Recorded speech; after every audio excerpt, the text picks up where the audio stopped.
We go to Wembley Stadium in London, England for the Denver Broncos, 2-5 at the Jags, 2-5, 65 Fahrenheit showers, 7 miles per hour. Let's take a look at the line history for this Broncos Jaguars spot off the top. We have these Jaguars opening up at -4.5. It's now 2.5. That's a big move. That's a big move, a 2-point move over at Penny. From a total perspective, it opened up as a pick'em. There's been a 2-cent move to the under. Not much there. Let's take a look at the cash here. Sports Insights is giving Jacksonville 20% line value, but the sharps are on Denver, as we've seen it go from 4.5 to 2.5. 35% of the tickets on Denver, but 66% of the cash.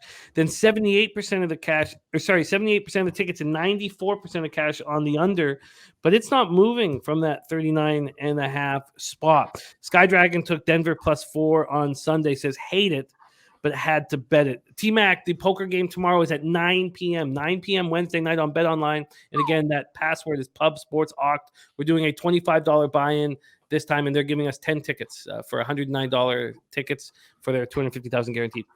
The Broncos coming off their fourth straight loss, a 16-9 setback at home to the Jets. Rippon was under center due to Russell Wilson's injured hamstring. Wilson missed the game for just the fourth time in his career.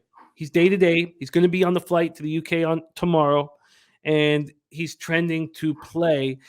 I guess just very quickly before I break that, do you think this 2-point market move is indicating that Russell Wilson will be under center? It seems like a midpoint to me. I think it's probably 50-50 at this point. I think he does play. I think he lobbies his way into playing, which truthfully might not make a difference to my market rating on this team. Like a hurt Russell Wilson, we saw what he got with a hurt Russell Wilson last year when he rushed back from that hand injury. He was horrid. He hasn't been good so far this year. This offense hasn't been doing much of anything. And yeah, if it's Rippon on London time or a hurt Russ, I'm probably about the same.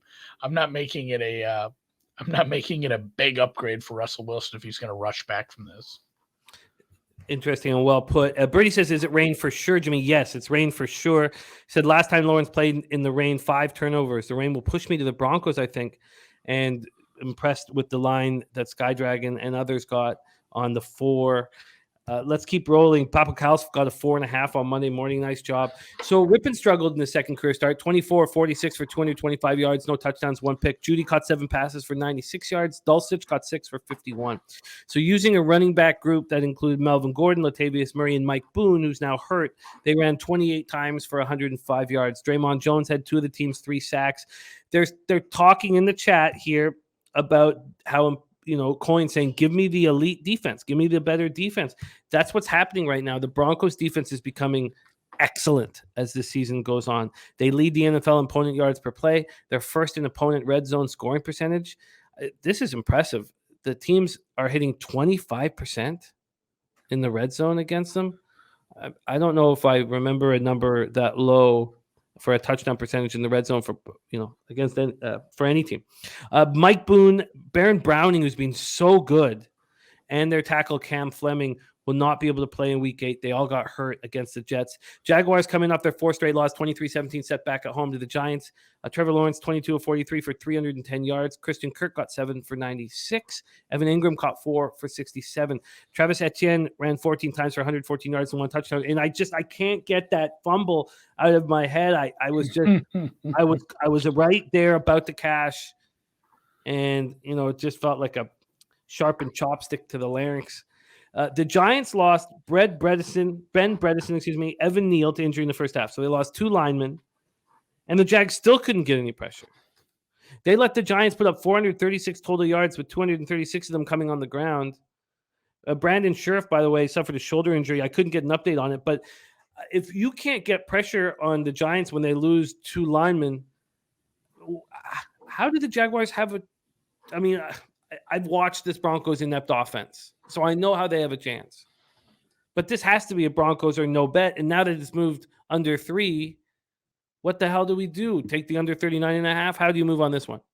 Yeah, I went back and forth on this on Sunday, ended up firing on the under. Just going to keep riding that pony until they start setting these at like 36 or we have some freak scoring. But I got an under 40. I think you could probably play this down at 39. It's fine. It's not like 40 is super key. We're down past all the key numbers that are important. We're well below the 41s, the 42s, all that. So maybe it's not super key. I hunt around, see what you can find. Maybe there's some 39s hanging out in the market yet. I know Chris is down to a 38.5 on this. Wow. I think that's the correct move. I think the people that took Denver early, it's the same play.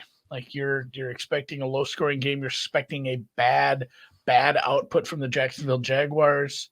I don't think the Jags defense is great, but it's good enough to stop what the Denver's are putting out on the field because we keep mentioning this red zone defense. And I mean, you're right, Jimmy. There's outlier years where somebody will get a red zone defense that's able to trickle into the 30s as far as percentage allowed of touchdowns to their opponents throughout the year. But generally, the best defenses, the number one defenses in the red zone every year is like between 40 and 45%. So to keep teams at like 25% is unheard of elite. I think we'll probably see a little regression there, but I don't know if we'll see regression on the other end. They still, and we talked about this a couple weeks ago, they still remain number one in the league, red zone defense, number 32 in the league, red zone offense, which I don't know how that red zone defense is practicing that well if they're playing against the worst red zone offense every week in practice, but it's an under. You can put me on the board for the best number you can find. I'm fine with this. So I took the under 40 and then, just put me on for whatever the best number you can find is here. 39 and a half. Yeah. Early morning under with this Broncos defense is crazy fun. So I agree. Move on the under.